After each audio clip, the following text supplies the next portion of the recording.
चिंता संतानहंतारो यत्पादां गुजरेणवः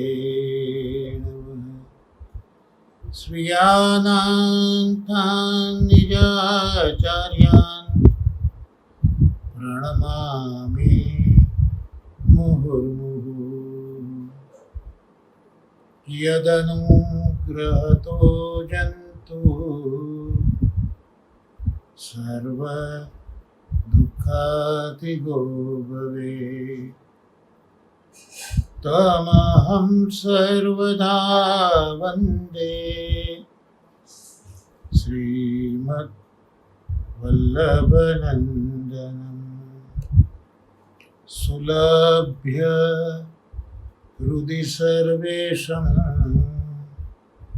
श्रीगोपीजनवल्लभं गुणगानं मुदा कुर्वे तस्य तुष्टै स्वभावतः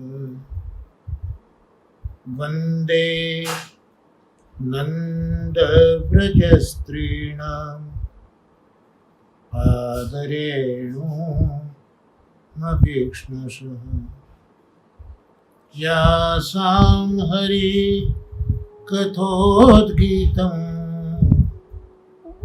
पुनाति ભુવનત્રયમ. શ્રી મહાપ્રભુજીના અનુગ્રહથી અને પરમ ભાગવત શ્રી દાદાજી તથા શ્રી નવનીત પ્રિય શાસ્ત્રીજીની કાનીથી શ્રીમદ ભાગવતના પ્રથમ સ્કંદના પ્રથમ અધ્યાયનું અવગાહન આપણા આ સત્સંગમાં આપણે જોઈ રહ્યા છીએ. પ્રથમ સ્કંદ અધિકાર લીલા છે. શ્રોતા અને વક્તા એમનો અધિકાર એ આ પ્રથમ સ્કંદમાં બતાવ્યો છે. શ્રી મહાપ્રભુજીએ દેશ અને કાળ પ્રમાણે હીન અધિકાર, મધ્યમ અધિકાર અને ઉત્તમ અધિકારનું નિરૂપણ આપણે જોયું છે અગાઉના સત્સંગમાં. એમાં પ્રથમ સ્કંદ અધિકાર લીલા ઠાકોરજીનો દક્ષિણ એટલે કે જમણો ચરણારવિંદ છે. અને હાલમાં જે હીન અધિકારીઓ છે શ્રોતા વક્તાના, તે અંગેનો આપણો સત્સંગ ચાલી રહ્યો છે. શ્રોતા તો આપ જાણો છો, 88,000 શૌનકાદી ઋષિઓ છે. એમના આચાર્ય શૌનકજી છે, ઋગ્વેદના આચાર્ય છે. અને વક્તા ઉપર વ્યાસપીઠ ઉપર ઉગ્રશ્રવા સૂતજી બિરાજ્યા છે. શૌનકાદી ઋષિઓ યજ્ઞ હોમ કરે છે સવાર સાંજ. એનાથી યજ્ઞાત્મક જે હરિ છે એનો આવેશ શૌનકાદી ઋષિઓમાં છે.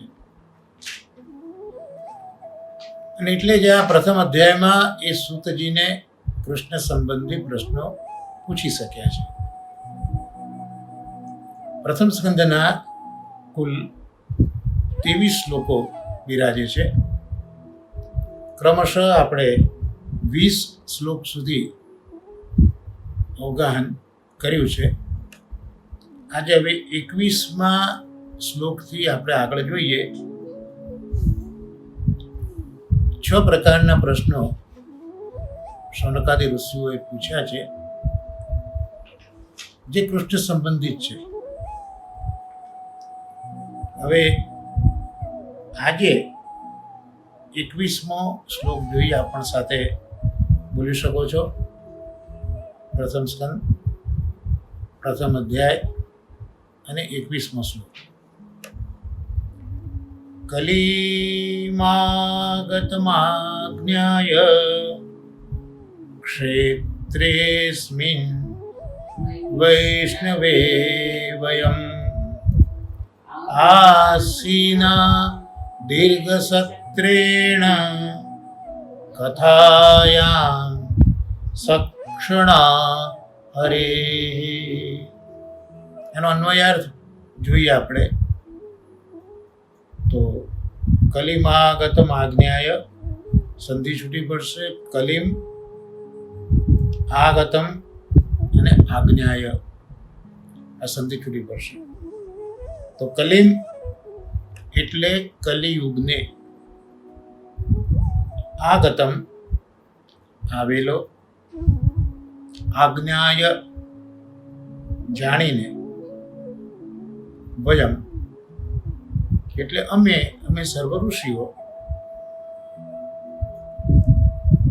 અસ્મિન વૈષ્ણવે એટલે ક્ષેત્રેસ્મિન વૈષ્ણવે સંધિ છૂટી પડશે. ક્ષેત્રે અસ્મિન વૈષ્ણવે, તો અસ્મિન વૈષ્ણવે એટલે આ વૈષ્ણવ ક્ષેત્રમાં, ક્ષેત્રે અસ્મિન વૈષ્ણવે એટલે આ વૈષ્ણવ ક્ષેત્રમાં દીર્ઘ સત્રેણ મોટો સત્ર લઈને,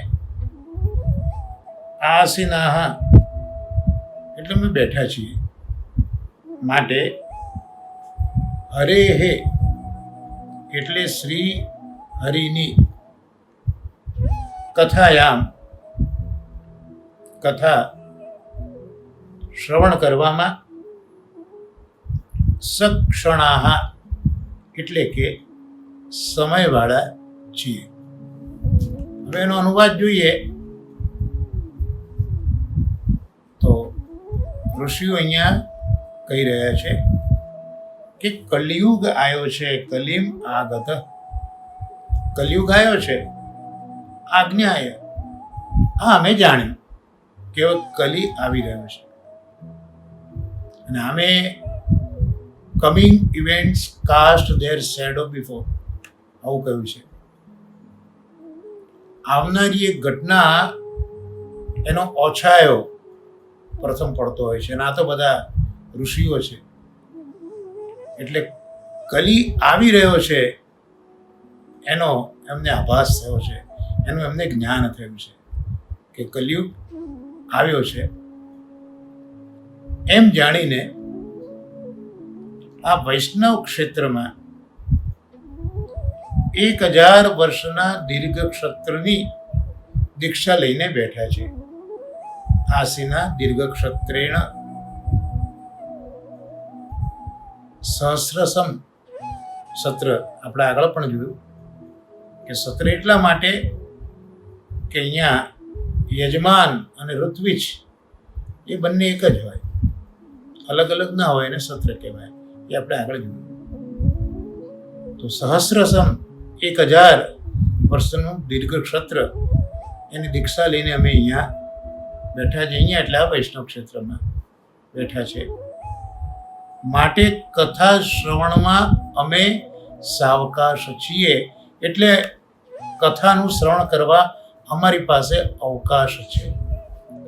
હવે આ શ્લોકમાં જે ઋષિઓ છે એ પોતાનો શ્રવણ કરવાનો અધિકાર બતાવે છે. કારણ કે આપણે પણ કોઈની પાસેથી શ્રવણ કરવું હોય તો આપણો અધિકાર એ શ્રવણ કરવાનો છે કે નહીં. એટલે ઋષિઓએ બતાવ્યું કે કલિયુગ આવ્યો છે એવું અમે જાણ્યું છે, એટલે આ ક્ષેત્રમાં જ અમે દીર્ઘ સત્ર લઈને બેઠા છે. એટલે જે વખતે યજ્ઞ ઇત્યાદિ કરવાનું હોય પછીનો જે અવકાશ છે એ અવકાશમાં ભગવદ્ ગુણાનુવાદ કરવાના છે. એટલે અમારી પાસે શ્રવણ માટેનો અવકાશ છે. અને આપણે શરૂઆતમાં પણ જોયું કે સૂતજી જ્યારે આવ્યા છે ત્યારે સવારના હોમની અંદર બીજો હોમ કરીને, જેથી કંઈ યજ્ઞનું કર્મ બાકી ન રહે, એમ અવકાશ સાથે અમે બધા બેઠા છે. એમ અહીંયા પોતાનો શ્રવણનો અધિકાર બતાવે છે. પૂજ્ય દાદાજી અહીંયા સમજાવે છે ક્ષેત્રેસ્મિન વૈષ્ણવે વયમ, આ જે શ્લોકમાં છે ને, ક્ષેત્રેસ્મિન વૈષ્ણવે વયમ, આ શ્લોકની પ્રથમ પંક્તિમાં જ છે. તો ત્યાં આપ કહે છે કે શા માટે અહીંયા આ બધું લખ્યું છે? તો ક્ષેત્ર એટલે સ્થાન, એ સ્થાનનું મહાત્મ્ય, સ્થાનનું મહાત્મ્ય સાથે એ જ સ્થાનનું સામર્થ્ય, કારણ કે સામર્થ્ય હોય તો જ મહાત્મ્ય આવે ને. એટલે જે ક્ષેત્રનો ઉલ્લેખ કર્યો છે એ ક્ષેત્રના ઉલ્લેખથી સ્થાનનું મહાત્મ્ય બતાવ્યું અને મહાત્મ્યનું કારણ સ્થાનનું સામર્થ્ય બતાવ્યું. કાલ ધર્મો સામે પ્રતિકાર કરી શકે છે. એટલે આ જે સ્થાને અમે બેઠા છે એ વૈષ્ણવ ક્ષેત્ર છે. એટલે આ સ્થાનનું મહાત્મ્ય છે, આ સ્થાનનું સામર્થ્ય છે. અને મહાત્મ્ય અને સામર્થ્ય હોય તો જે કાલના ધર્મો છે, કલયુગ આવ્યો છે તો એના પણ ધર્મો છે, તો કાલ ધર્મો સામે પ્રતિકાર કરી શકે છે. એટલે આવું અદ્ભુત સ્થાન હોય, વૈષ્ણવ ક્ષેત્ર છે, તો એ કાલના ધર્મોનો પ્રતિકાર કરી શકે છે. દરેક સ્થાનની એક આધિદૈવિક શક્તિ હોય છે. શ્રી મહાપ્રભુજીએ પણ સિદ્ધાંત મુક્તાવલીમાં આ સિદ્ધાંત સમજાયો છે કે જેમ ગંગાજી છે તો એ ગંગાજીના 3 સ્વરૂપો, આદિ ભૌતિક, આધ્યાત્મિક, આદિ દૈવિક. યમુનાજીના પણ એ જ રીતે 3 સ્વરૂપો. તો જે વહેતો જલ પ્રવાહ છે ગંગાજીનો, એ ગંગાજીનું આદિ ભૌતિક સ્વરૂપ છે, જે તમે જોઈ શકો છો. ઇન્દ્રિય દ્વારા તમને એનો દર્શન થઈ રહ્યું છે, આદિ ભૌતિક સ્વરૂપ. આધ્યાત્મિક સ્વરૂપ તો ગંગામાં સ્નાન કરો તો એ તમારા સઘળા પાપ દૂર કરે, અને યમુનાજી સાથે સમાગમ થયો છે પછી તો એ ભક્તિનું પણ દાન કરી શકે. તો આ આધ્યાત્મિક મહાત્મ્ય છે, આધ્યાત્મિક ગંગાજી છે. એના દર્શન નથી થતા, એની અનુભૂતિ થાય. જ્યારે આધિદૈવિક સ્વરૂપ જે છે એ તો અનન્ય ભક્તો હોય, એ અનન્ય ભક્તોને શ્વેત મગર ઉપર આરૂઢ થયેલા ગંગાજી સ્ત્રી સ્વરૂપે, દેવી સ્વરૂપે દર્શન આપે. પણ એ અનન્ય ભક્તોને કૃપા થાય તો આધિદૈવિક સ્વરૂપ થયું. આમ દરેક તીર્થ અને ક્ષેત્ર એના 3 સ્વરૂપો હોય. એટલે અહીંયા પણ આ જે સ્થાન છે એની પણ એક આધિદૈવિક શક્તિ છે. અને દરેક સ્થાનની આધિદૈવિક શક્તિ કેવી હોય, અહીંયા દાદાજીએ એક સમજ આપી છે કે નારદજી છે, એ નારદજીને તો શ્રાપ છે દક્ષનો. એટલે કોઈ એક જગ્યાએ એ સ્થિર રહી શકતા નથી. શ્રીમદ ભાગવતમાંનો ઉલ્લેખ છે, કારણ કે દક્ષના પુત્રોને પાછા વાળ્યા હતા. તો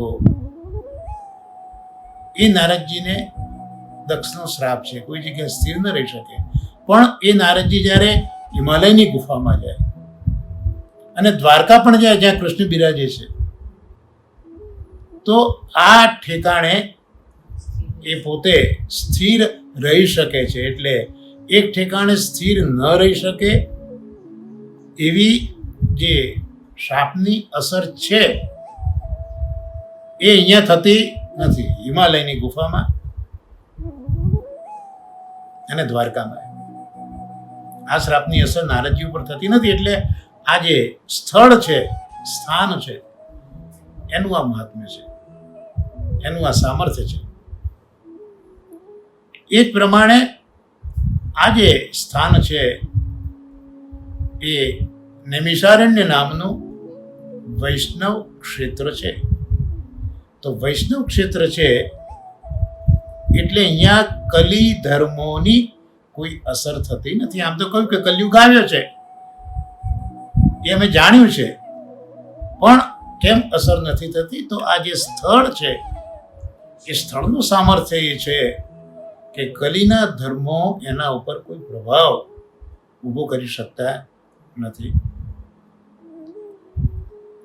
કલી રૂપી જે અશૌચ છે, સૂતક કહેવાય, તો એમાં કર્મનો અધિકાર નથી. દયારામભાઈ ના ચંદ્રાવાલાને અહીંયા ટાંક્યો છે દાદાજીએ. કલિરૂપ અશૌચમાં નહીં કર્મનો અધિકાર, અડે ન સૂતક નામને નિર્ભય નિત્ય કરીએ ઉચ્ચાર. આ જે કીર્તન ભક્તિ છે એ કીર્તન ભક્તિનું અહીંયા દ્રષ્ટાંત છે. ભલે કલિયુગ છે, એ તો કલી તો પવિત્ર છે એટલે સૂતકી બનાવી દે આપણને.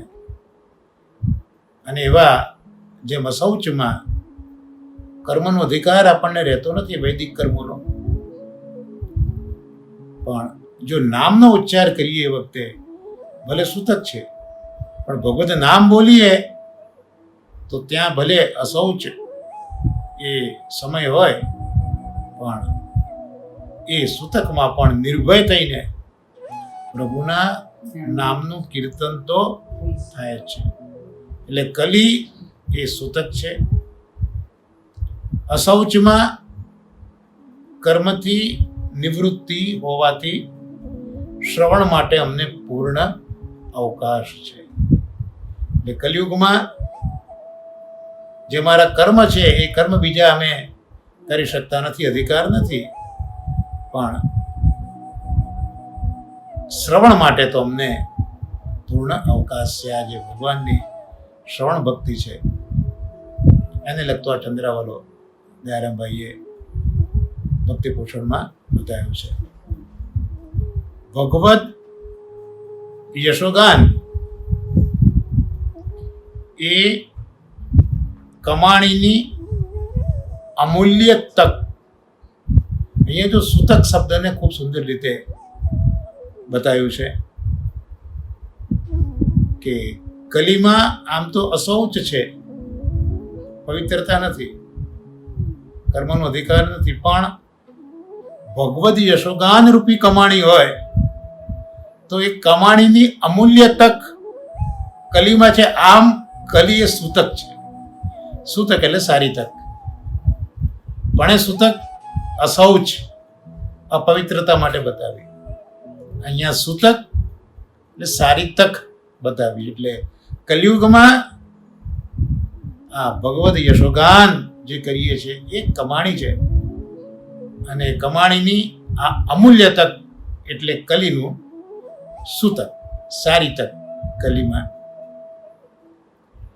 જો શ્રવણ અમને સાંભળે, એટલે જ હવે અહીંયા કહ્યું ને પોતે શ્રવણના અધિકારી છે બતાવવા માટે કહી રહ્યા છે કે જો અમને શ્રવણ સાંભળે તો ભલે દીર્ઘ સત્ર છે,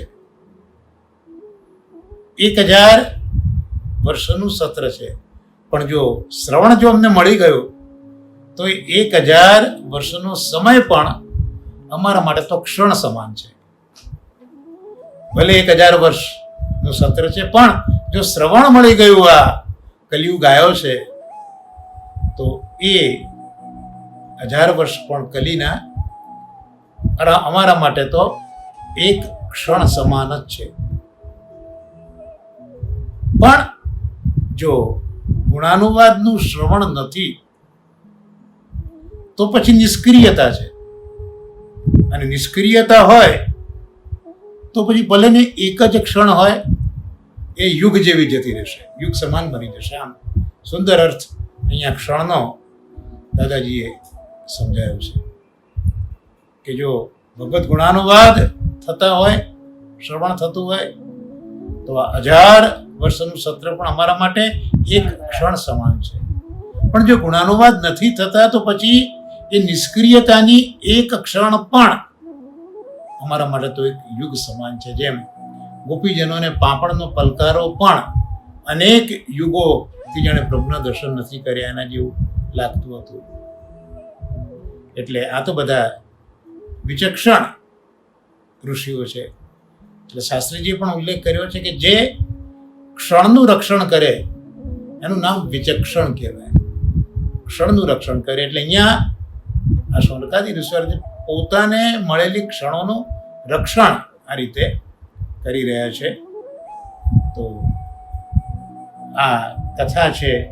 કથાયામ સક્ષણા અરે હે, તો અમે કથામાં અવકાશવાળા છીએ એ શબ્દનું પણ અહીંયા આપણે સમજ દાદાજીના આશીર્વાદથી આપણે જોઈ. અને હવે 22મો શ્લોક એ આપણે જોઈશું.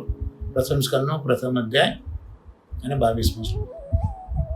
ત્વમ નઃ સંદર્શિતો ધાત્રા દુસ્તરમ નિસ્થિતિર્ષતમ કલિમ સત્વ હરમ પુંસામ કર્ણધાર ઇવાર્ણવમ. એનો અન્વય જોઈએ તો ધાત્રા, ધાત્રા એટલે બ્રહ્માજી, પુંસામ મનુષ્યોના, સત્વહરમ સત્વને હરનારા, ઇવાર્ણવમ સંધિ છૂટી પડશે, અર્વણમ ઇવ ઇવ અર્ણવમ એટલે કે અર્વણમ ઇય, તો મહાસાગર જેવા, મહાસાગર જેવા. અર્ણવ એટલે મહાસાગર. દુસ્તરમ દુઃખ વેઠીને પણ ન તરી શકાય તેવા. કલિમ કલિધર્મને, નિસ્થિતિર્ષતામ તરવાની વૃત્તિવાળા, ન અમને, કર્ણધાર ઇવ નાવિકની સમાન. ત્વમ એટલે આપ, સંદર્શિત દર્શાવ્યા છે. અનુવાદ જોઈએ. મહા મુશ્કેલીથી પાર કરી શકાય એવા મહાસાગરને તરવાની ઈચ્છાવાળા પુરુષોને જેમ કોઈ નાવિક મળી જાય તેમ બુદ્ધિને હરનાર દુસ્તર કળિયુગના ધર્મોને પાર કરવા માટે પરમેશ્વરે અમને આપનું દર્શન કરાવ્યું. એટલે બીજો શ્લોક પણ પોતે શ્રવણના અધિકારી છે, શ્રવણ માટે લાયક છે, એ આ બીજા શ્લોકમાં પણ બતાવે છે. અને કથા શ્રવણ માટે જે સામગ્રી જોઈએ એમાં પહેલી સામગ્રી તો અહીંયા બતાવી દીધી આગલા શ્લોકમાં, કે કલયુગ આવ્યો છે અને અમે 1000 વર્ષનો દીર્ઘ સત્ર લઈને બેઠા છે અને સાંભળવાનો અવકાશ છે.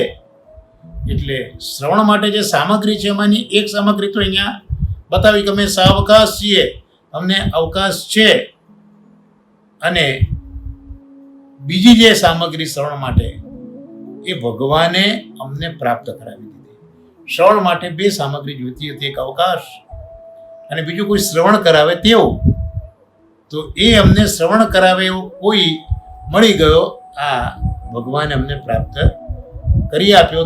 તે હવે અહીંયા કહે છે કે એક તો કહે છે કે આ મહાસાગર છે, ભવસાગર એ મહાસાગર છે. તો કોઈ એક હમણાં ભવસાગરને બાજુ મૂકીએ, કોઈ એક મોટો સાગર છે, એને તરવો હોય, કોઈ પુરુષની અદમ્ય ઈચ્છા છે એને તરવા માટે, તો એને શું જોઈશે?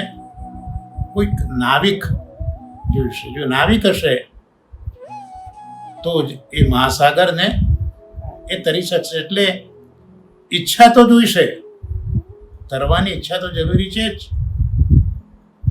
પણ કોઈક નાવિક હશે તો મહાસાગર તરાશે. કારણ કે મહાસાગર જ એટલા માટે કે મહા મુશ્કેલીથી પાર કરી શકાય છે.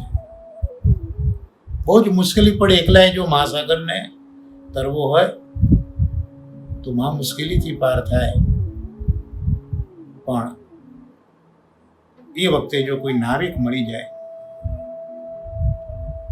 તેવી જ રીતે નાવિક મળે તો મહાસાગરને પાર કરી દેવાય. એવી રીતે આ કલયુગના જે ધર્મો છે એને પણ પાર કરવા, એટલે કે જાણે મહાસાગરને તરવો એના જેવું છે. શા માટે અહીંયા એવું કહ્યું? તો આ કલી છે બુદ્ધિને હરનારો છે. સત્વહરમ, કલીમ સત્વહરમ. કલયુગ જે છે એ સત્વનું હરણ કરે છે એના યુગ ધર્મોના લીધે. એટલે બુદ્ધિ હરાઈ ગઈ છે કલયુગના લીધે, અને આ કલયુગના દુસ્તર ધર્મોને પાર કરવા છે. તો જેમ પેલો મહાસાગરને પાર કરવાની ઈચ્છાવાળાને કોઈક નાવિક સારો મળી જાય અને પાર થઈ જાય, એમ અમને પણ પરમેશ્વરે આપનું દર્શન કરાવ્યું છે. એટલે અહીંયા સૂતજીને પણ કર્ણધાર કયા. કર્ણધાર ઈવ, નાવિકની જેમ મહાસાગરને પેલો નાવિક પાર કરાવે, જો ઈચ્છા હોય એવા લોકોને, એમાં કલિરૂપી ધર્મો છે જેનાથી બુદ્ધિ એનો નાશ થયો છે, બુદ્ધિ હરાઈ ગઈ છે, અને કલીના ગુણધર્મો જ પેલા મહાસાગર જેવા છે. એને જો પાર કરવાની ઈચ્છા હોય તો એના માટે પણ એક નાવિક જોઈએ. તો પ્રભુએ અમને આપના સ્વરૂપમાં એક નાવિક મોકલી આપ્યો છે. પરમેશ્વરે અમને આપનું દર્શન કરાવ્યું છે. એટલે અહીંયા શૌનકાદી ઋષિઓ સૂતજીમાં એક નાવિકના, કર્ણધાર એના દર્શન અત્યારના કરી રહ્યા છે. અને પરમેશ્વરે કૃપા કરી માટે આપ પ્રાપ્ત થયા છો. યાત્રા સંદર્શિત ત્વમ ન સંદર્શિતો યાત્રા. તો એના માટે લખ્યું છે કે અમારા પ્રારબ્ધે અથવા તો બ્રહ્માએ, અહીંયા ધ્રાતા એટલે બ્રહ્માજી, કે ભગવાને આપને મોકલ્યા છે. એટલે અહીંયા જે સૂતજી પધાર્યા છે આ ઋષિઓ માટે કર્ણધાર થઈને, નાવિક થઈને, તો એ અમને મળ્યા છે, ક્યાં તો અમને અમારા પ્રારબ્ધથી મળ્યા છે, અથવા તો બ્રહ્માએ મોકલ્યા છે, અથવા તો ભગવાને મોકલ્યા છે. નો ડાઉટ પુષ્ટિ માર્ગીય જ માત્ર જો વિચાર કરીએ તો એ ઠાકોરજીએ જ મોકલ્યા છે. તો ઋષિઓનું માનવું આવું છે, કારણ કે આ તો બધા કર્મ માર્ગી છે ને, કર્મ કરનારા છે, અને કર્મથી પ્રારબ્ધ થાય. એટલે ક્યાં તો અમારા પ્રારબ્ધથી મળ્યા, ક્યાં કંઈક બ્રહ્માએ મોકલ્યા, કારણ કે યજ્ઞ ઇત્યાદિ કરીએ છીએ. ક્યાં તો પછી ભગવાન જે યજ્ઞાત્મક હરિ છે એમને જ તમને મોકલી આપે છે. સત્વહરમ, કલી માટે કહ્યું. તો કલી એ સત્વગુણ ઉપર અસર કરે છે. કલીનો આ પ્રભાવ છે કે હંમેશા સત્વગુણ ઉપર એ અસર કરે. તો એ અસર કઈ રીતે જોવા મળે? તો જે ત્રણ સત્વ તત્વો બતાવ્યા શાસ્ત્રોએ. એ છે કે વિવેક, બીજું ધૈર્ય અને ત્રીજું જ્ઞાન. આ ત્રણ સત્વના તત્વો છે. પણ કલી જે છે એ આઘાત જ સત્વગુણ ઉપર કરે એટલે વિવેક, ધૈર્ય અને જ્ઞાન એ બધા જતા રહે. કારણ કે સત્વ ઉપર જ એનો આઘાત થયો એટલે સત્વ સાથે સંબંધિત જે વિવેક, ધૈર્ય અને જ્ઞાન એ પછી ત્યાં રહેતા નથી. આમ કલી એ સત્વ ગુણને હરનારો છે, વિવેક, ધૈર્ય અને જ્ઞાનને હરનારો છે. કારણ કે ત્રણ સત્વના તત્વો છે અને એ ત્રણ વસ્તુ જો હોય, વિવેક, ધૈર્ય અને જ્ઞાન જો હોય તો એ સાધનો બને. શેમાં સાધનો બને? શાંતિમાં. શાંતિના માટે આ વિવેક, ધૈર્ય અને જ્ઞાન એ શાંતિ માટેના સાધનો છે. એટલે સત્વ અવસ્થામાંથી જ આ શાંતિ જન્મે છે. બહુ સુંદર સમજ આપી છે કે સત્વ ગુણ એની ઓળખ જ જ્યારે વિવેક, ધૈર્ય અને જ્ઞાન આવે ત્યારે સમજ્યું કે આ સત્વગુણનો પ્રભાવ છે. અને એ ત્રણ વસ્તુ વિવેક, ધૈર્ય અને જ્ઞાન જો હોય તો શાંતિ મળે. તો આમ શાંતિના જો સાધનો શોધવા હોય તો એ આપણને વિવેક, ધૈર્ય અને જ્ઞાનની પ્રાપ્તિથી થાય. અને વિવેક, ધૈર્ય, જ્ઞાનની પ્રાપ્તિ સત્વ ગુણથી થાય. એટલે સત્વ અવસ્થામાંથી તે જન્મે છે. એટલે હવે જો સત્વગુણનો હ્રાસ થયો એટલે સત્વગુણ નાશ પામ્યો, કેમ? આ કલીના પ્રભાવથી.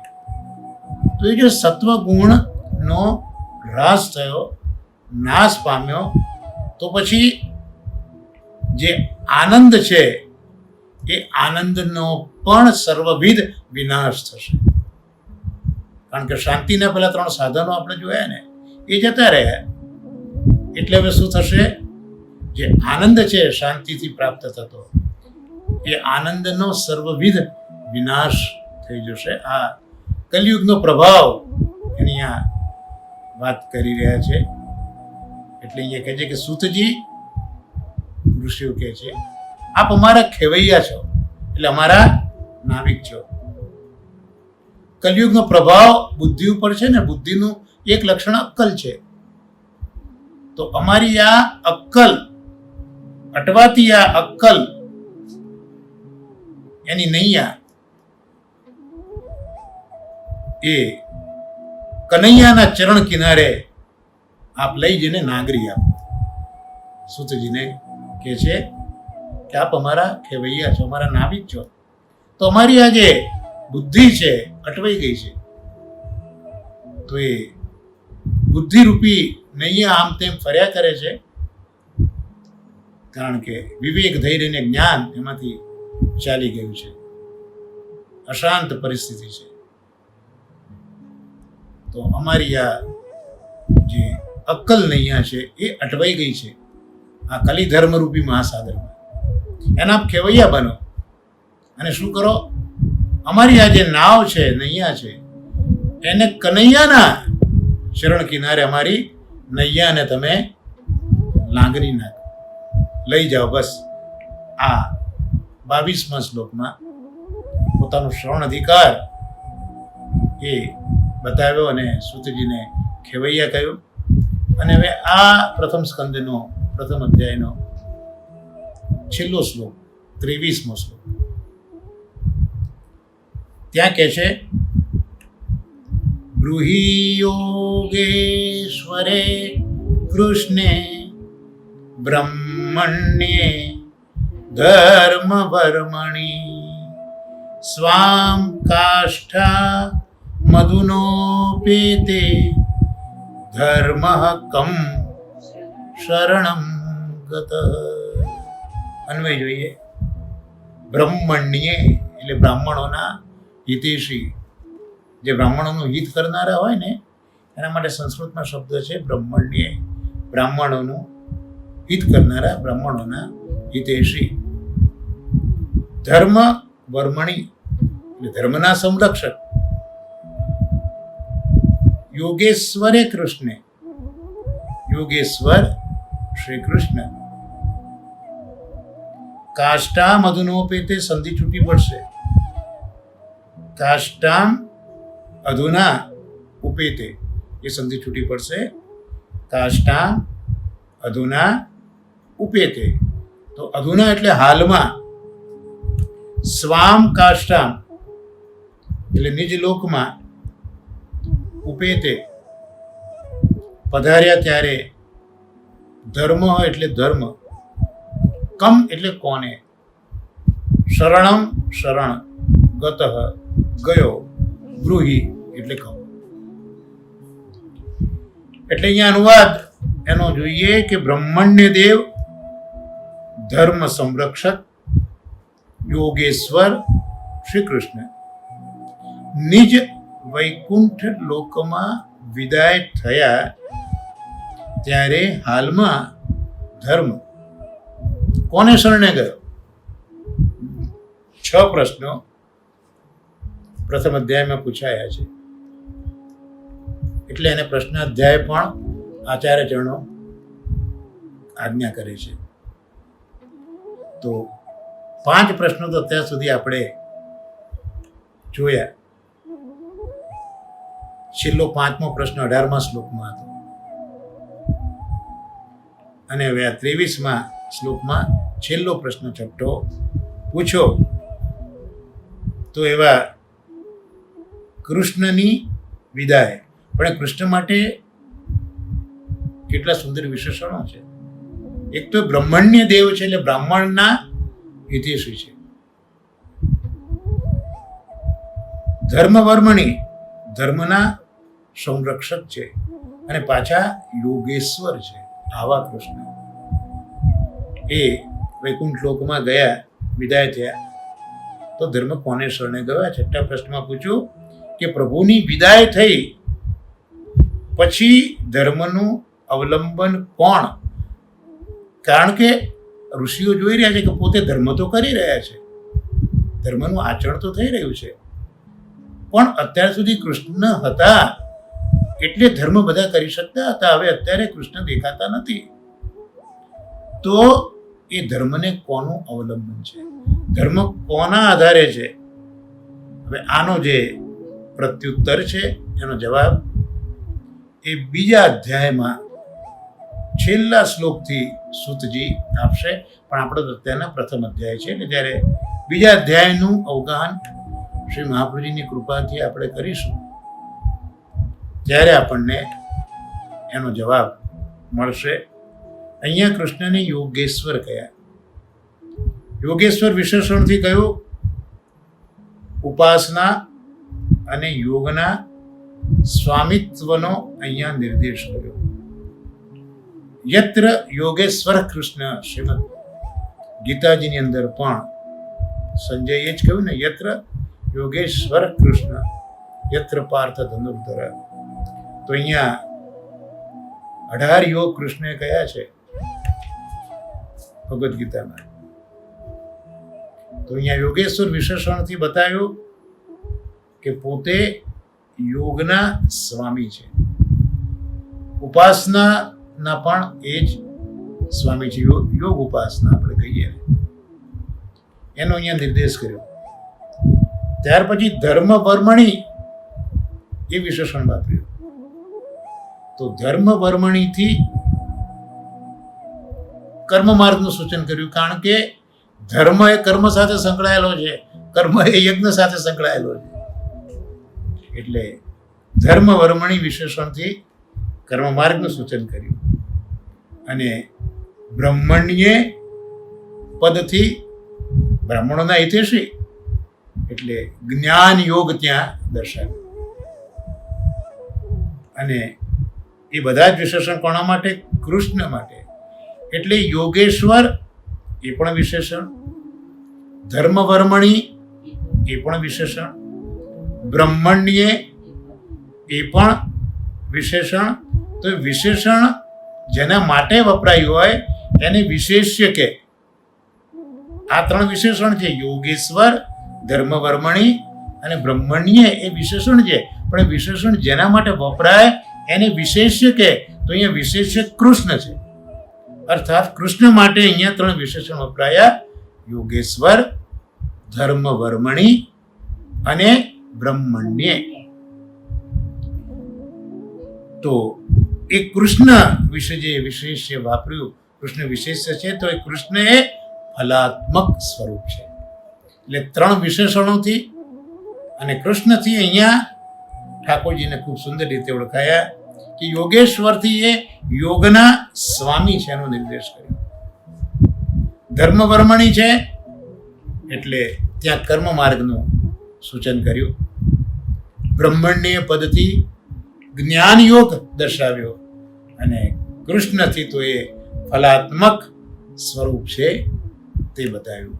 તો આ રીતે મહાપ્રભુજીના અનુગ્રહથી અને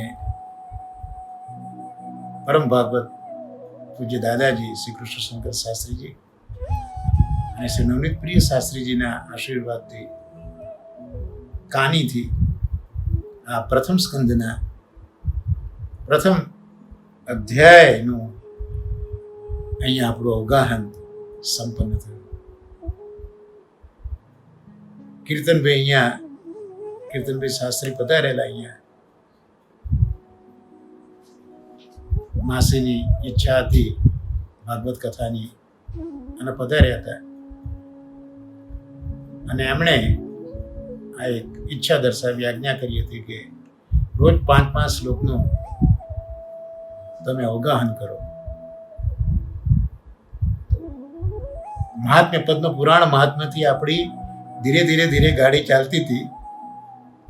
મહાપ્રભુજીના અનુગ્રહથી એ પદ્મ પુરાણ મહાત્મ્ય પણ સંપન્ન થયું અને આજે પ્રથમ સ્કંદના પ્રથમ અધ્યાયના 23 શ્લોકો પણ શ્રી મહાપ્રભુજીના અનુગ્રહથી અને 2 પરમ ભાગવતોના આશીર્વાદથી સંપન્ન થયા છે. તો હવે આવતા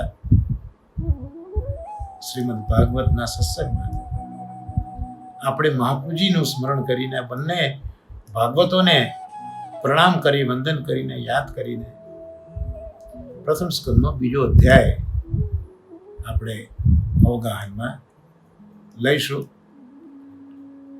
એ વખતે શાસ્ત્રીજીએ પણ શ્રી ભાગવત રસાસ્વાદમાં પૂછાયેલા 6 પ્રશ્નોનું જે વિવેચન રસાસ્વાદમાં કર્યું છે એ આપણે પહેલા જોઈ લઈશું.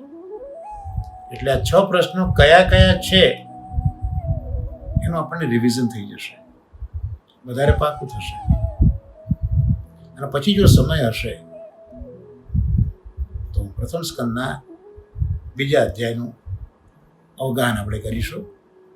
તો આજે હવે શ્રીમદ ભાગવતના અધ્યયનને અહીંયા આપણે વિરામ આપીએ છીએ અને જે પુરુષોત્તમ સહસ્ત્ર નામ સ્તોત્ર છે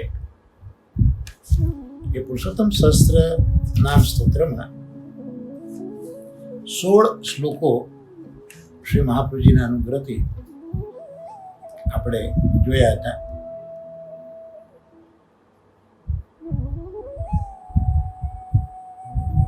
આજે હવે 17મો શ્લોક જોઈશું. આપની પાસે પુરુષોત્તમ સહસ્રનામ સ્તોત્ર બિરાજે છે. એમાં 103મું પેજ 103 એ શ્લોક આપણે સાથે બોલીશું. 17મો શ્લોક. સર્વતઃ પાંડવપતિ પરીક્ષિત શુદ્ધિકારણ ગૂઢાત્મા સર્વવેદેષુ ભક્તૈક હૃદયંગમઃ. સર્વતઃ પાંડવ પતિ 45મું નામ. એનો અર્થ શ્રી પંચમલાલજી કરે છે ટીકામાં કે પાંડવોનું સર્વ રીતે પાલન કરનારા, રક્ષણ કરનારા. આ જે નામ પ્રગટ કર્યું મહાપ્રભુજીએ, એના મૂળમાં પાંડવોને પડેલા કષ્ટો, પાંડવોને થયેલા દુઃખો, તો પાંડવોને આવેલા દુઃખો, કષ્ટો, અનિષ્ટો, એમાં પ્રભુએ એમની રક્ષા કરી છે. તો એ દર્શાવતું અહીંયા નામ પ્રગટ કર્યું કે પાંડવોને અનેક દુઃખો આવ્યા, અનેક અનિષ્ટો આવ્યા. આ બધામાં પ્રભુએ જ પાંડવોનું વિશેષ રીતે રક્ષણ કર્યું છે. મહાભારતની કથાઓ જોઈએ, શ્રીમદ ભાગવતમાં પણ જોઈએ તો આ પ્રથમ સ્કંદમાં જ્યારે હીન અધિકાર અને મધ્યમ અધિકાર 6 અધ્યાયમાં સંપન્ન થશે, એટલે 7મા અધ્યાયથી જે ઉત્તમ અધિકારીની કથા આવશે, ત્યાં આજે યુદ્ધમાં પાંડવો જીત્યા તે જ પ્રસંગથી આ ઉત્તમ અધિકારીઓની કથા પ્રથમ સ્કંદમાં શરૂ થશે. અને ત્યાં આપણને જોવા મળશે કે પાંડવોને કેવી કેવી વિપત્તિઓ આવી છે અને એમાંથી પ્રભુ એમને રક્ષા પણ કરી છે. આ બધી કથાઓ આપણને મહાભારતમાં, ભાગવતમાં જોવા મળશે. અને કુંતાજીની સ્તુતિ આવશે 8મા અધ્યાયમાં. 7મા અધ્યાયથી આ યુદ્ધ ઇત્યાદિનું વર્ણન થશે. 8મા અધ્યાયમાં કુંતાજીની સ્તુતિ આવશે. તો કુંતાજી એ સ્તુતિમાં ઠાકોરજીને કહે છે કે આપે મારી અને મારા પુત્રોની વારંવાર વિપત્તિઓથી રક્ષા કરી છે. એ આપને સમય મળે તો એ શ્લોક જોઈ લેજો 8મા અધ્યાયમાં. એ શ્લોક આ પ્રકારે છે: વિશાન મહાગ્ને પુરુષાદ દર્શના દસ સભાયા વનવાસ પૃચ્છત મૃદે મૃદે ને કે મહારથાસ્તતો દ્રૌણ્યસ્ત્રતસ્ય મહરે વિરક્ષિતા. એટલે અહીંયા વિશાન કુંતાજી આ પોતાની સ્તુતિમાં પ્રભુએ ક્યાં ક્યાં રક્ષા કરી. ગોપીજનો પણ ગોપી ગીતમાં પ્રભુએ રક્ષા કરી તે યાદ કરે છે. ત્યાં પણ 20થી શરૂઆત છે. ગોપીજનો પણ પ્રભુએ જે રક્ષા છે એ શરૂઆત ગોપી ગીતમાં 20થી જ શરૂ કરે છે. ને કુંતાજી પણ અહીંયા 20થી શરૂઆત કરે છે કે વિશાન એટલે કે વિષ, મહાઅગ્નિ. વિષ એટલે તો પેલા ભીમને ઝરને લાડુ ખવડાયા હતા ને દુર્યોધને, એ પ્રસંગને યાદ કરે છે. વિષથી મહાઅગ્નિ પેલા લાક્ષાગૃહમાં બળ્યા હતા, પણ વિદુરજીએ એમાં છુપો રસ્તો કરી નાખ્યો હતો ને કોઈક બિલડી એના 5 છોકરા સાથે મરી હતી ને વાત એમ આવી કે પાંડવો મરાયા. તો આ રીતે એ મહાન અગ્નિમાં પુરુષાર્થ દર્શનાર્થ એટલે રાક્ષસોથી. તો રસ્તામાં પેલા રાક્ષસ સાથેનું યુદ્ધનું બધું પણ આવે જ છે, ભીમે કરેલું. તો રાક્ષસોથી, દુષ્ટોની સભાથી, અસત સભાયા. દુષ્ટોની સભા એટલે જે ધ્રુતનો આખો પ્રસંગ છે તે દુષ્ટોની સભાથી. વનવાસ પૃચ્છત. વનવાસમાં પણ આપણે જો અનેક દુઃખો આવ્યા છે. દુર્વાસાજી પણ આવ્યા અને પ્રભુએ જ રક્ષા છે પાંચાલીના માધ્યમથી, અક્ષય પાત્રથી વનવાસના દુઃખોથી રક્ષા. ત્યાર પછી મૃધે મૃધે ને કે મહારથાસ્ત્રો. યુદ્ધ, કેટલા યુદ્ધ થયા છે પાંડવોના. તો એ પ્રત્યેક યુદ્ધમાં જે મહારથીઓ હતા એ મહારથીઓના જે સ્તત્ર હતા, અસ્ત્ર હતા, એ મહારથીઓના અસ્ત્રથી તો રક્ષા, પણ સાથે સાથે દ્રૌણેસ્ત્ર તસ્ય સ્મ હરેભી રક્ષિતા. દ્રૌણી એટલે દ્રોણનો પુત્ર અશ્વત્થામા, એના અસ્ત્રથી પણ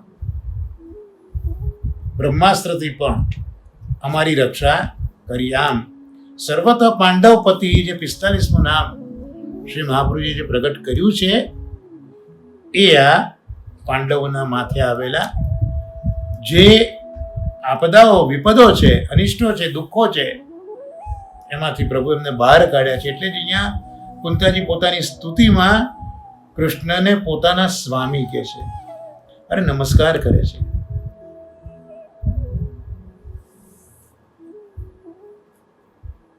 આપ જ અમારા સ્વામી. જો મા કુંતાને પોતાની ભૂલ સમજાય છે કે આ ભત્રીજો માનતા હતા તે ભત્રીજો નથી, પણ સાક્ષાત ભગવાન છે. અત્યાર સુધી ભત્રીજા સાથે કરેલો વ્યવહાર, એ વ્યવહારની પેલી માફી માંગતા હોય, એમાંથી ભૂલ સ્વીકારતા હોય, એમાં કુંતાજીની સ્તુતિ છે. એ પણ આપણે ક્રમમાં આવશે, એ મહાપ્રભુજી પ્રેરણા કરશે તેમ આપણે જોઈશું. ત્યાર પછી 46મું નામ છે પરીક્ષિત શુદ્ધિકારણ. અને આ જે કુંતા સ્તુતિની વાત થઈ, તો અત્યારે જે વૈષ્ણવ પરિવારનો અંક આવી રહ્યો છે એમાં પણ મહાપ્રભુજીની કૃપાથી આ કુંતાજીની સ્તુતિ ઉપર મારા આર્ટિકલો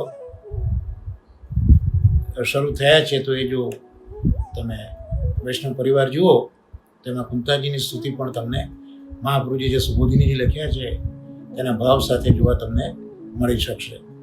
હવે 46મું નામ જોઈએ, પરીક્ષિત શુદ્ધિકારણમ.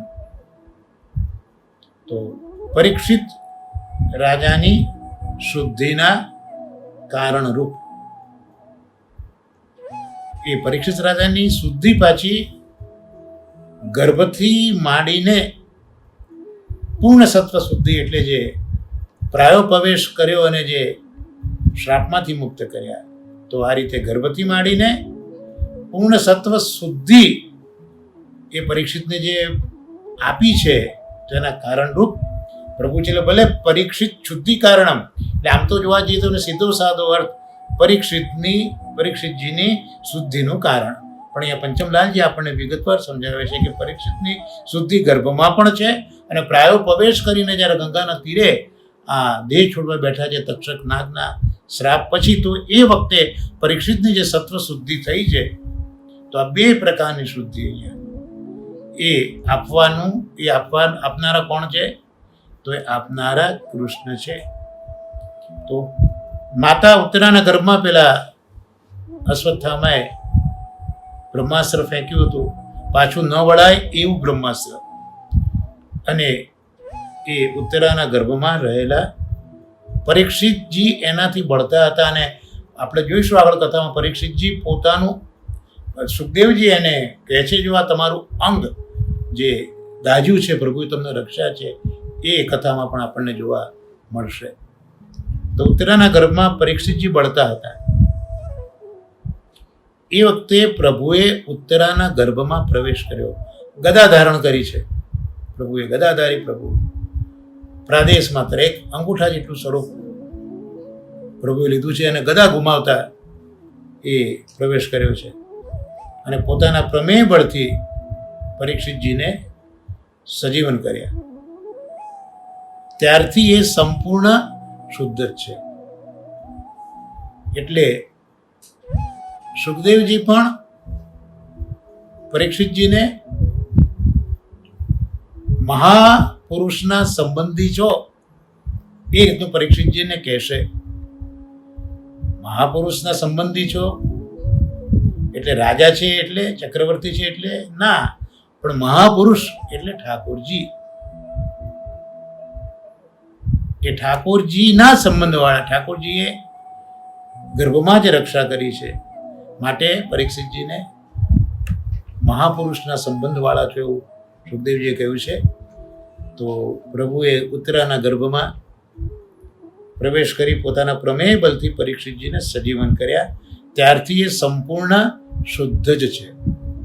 એટલે આ શુદ્ધિનું કારણ ભગવાન છે, અને ભગવાને દર્શન આપ્યા છે તે ચક્ર ફેરવતા, ચક્ર સાથે દર્શન ભગવાન આપ્યા છે. એટલે રક્ષણ તો પ્રભુએ ગદાથી કર્યું છે, પણ એ પ્રભુની યાદ રે, એ દર્શન રે, એટલે સુદર્શનનું પણ દર્શન ઠાકોરજીએ કરાયું છે. આથી પરીક્ષિત એ મહાભાગવત થયા છે. પ્રથમ સ્કંદના 19મા અધ્યાયની કથા, 19મો અધ્યાય એ છેલ્લો અધ્યાય પ્રથમ સ્કંદનો. તો આ પરીક્ષિતજી વિશે ત્યાં વર્ણન આપણને જોવા મળે છે. તો એ વર્ણન આપણે ટૂંકમાં જોઈએ. 19મા અધ્યાય સુધી પહોંચીશું ત્યારે તો આપણે વિગતવાર મહાપ્રભુજી કરાવશે એમ કરીશું. પણ અત્યારના આ નામની સંગતિ છે એમાં આપણે જોઈ લઈએ. તો પરીક્ષિતજીને બ્રાહ્મણનો શ્રાપ લાગ્યો. કેમ લાગ્યો આપ બધા જાણો છો. આ શ્રાપ વૈરાગ્ય કરાવનારો છે. આ પણ પ્રભુએ જ પરીક્ષિત ઉપર કરેલો અનુગ્રહ છે. કારણ શ્રાપ હોય તો જ વૈરાગ્ય થાય, અને વૈરાગ્ય થાય તો ઘરમાં આસક્તિ ના રહે, હૃદયમાં ભય થાય તો પ્રભુના શરણે જવાય. કારણ કે અભયનું દાર કરનારા તો પ્રભુ જ છે. અને માણસને મોટામાં મોટો ભય તો મૃત્યુનો ભય છે. તો હૃદયમાં ભય થાય તો પ્રભુ શરણે જવાય. અને આ જ વખતે સુખદેવજી પધાર્યા છે. તો સુખદેવજી ગંગા કિનારે પધાર્યા એ પણ મહાપ્રભુજી આજ્ઞા કરે છે કે ભગવાન સ્વરૂપે જ સુખદેવજી પરીક્ષિતજીની પાસે પધાર્યા છે.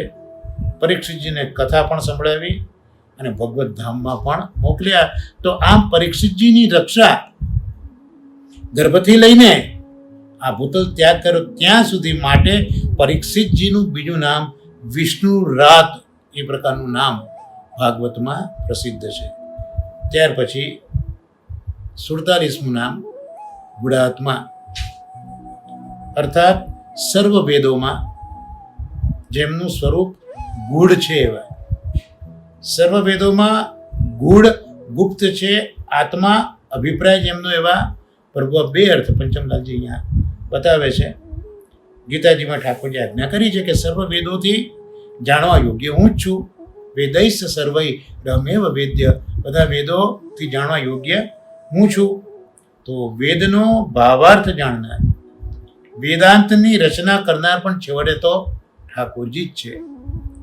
સર્વ વેદોમાં ભગવાન ગૂઢ રૂપે જ વર્ણવેલા છે. જે શ્રુતિઓ છે એ શ્રુતિઓએ એ પરાત્પર પરબ્રહ્મનું જે વર્ણન કર્યું છે. તો આ સમગ્ર વેદમાં ભગવાન જ વર્ણવાયેલા છે, ભગવાનનું જ વર્ણન વર્ણાયેલું છે. એટલે બધા જ વેદોનો પ્રતિપાદ્ય વિષય તો કૃષ્ણ જ છે. વેદોમાં, પવિત્ર રામાયણમાં, પુરાણમાં અને મહાભારતમાં આદિની અંદર, મધ્યમાં અને અંતમાં સર્વત્ર પરમાત્માનું જ ગામ કર્મ. ચાહે વેદ હોય, રામાયણ હોય, પુરાણ હોય કે મહાભારત હોય, પણ તમે એનો આદિ જોશો એ ગ્રંથનો, મધ્ય જોશો કે અંત જોશો તો ત્યાં સર્વત્ર પરમાત્માનું જ ગાન થયું છે. અને આવું વર્ણન હોવા છતાં પ્રભુનું વર્ણન વાકદેવી કરી શકતા નથી. એટલે મહાપ્રભુ માટે પણ આપણે જોઈશું સરસ્વતી તજી આધિ